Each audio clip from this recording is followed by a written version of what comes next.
форумдун негизги максаты болуп, жаштар арасында достук мамиле түзүү, ынтымагын бекемдөө жана жаштар саясаты, билим берүү, туризм, бизнес тармагында жаштарды тартуу менен бул тармактарды өнүктүрүү болуп эсептелет.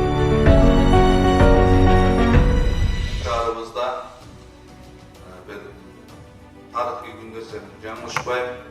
Себеби дегенде биздин мурунку союздаş өлкөлөрдөн келген, Россия Федерациясынан, Өзбекстандан, Тажикстан, Казакстан Республикасынан келген биздин жаштар келип отурат, жаш достор.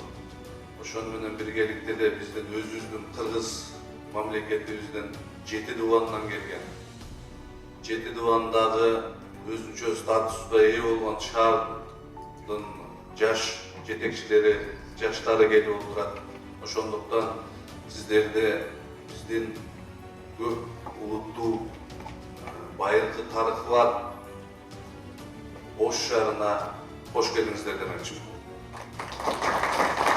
Ошону менен биргеле ушул бүгүнкү жаштар эл аралык форумун уюштуруп берип жаткан ЮНИСЕФ, ПРООН, өкмөт уюмдарына биздин жаштарды бүгүнкү колдоо көрсөтүп турган, жардам берип аткан өкүнчүлүккө Ош шаарынын мэри Сарыбашев Талайбек Насырбековичтин атынан, Ош шаарынын тургундарынын атынан, Ош шаарынын мэриясынын жеке өзүмдүн атыман бүгүнкү салтанаттуу жаштар күнү менен чын дилимден куттуктап кетүүгө уруксат этиңиздер.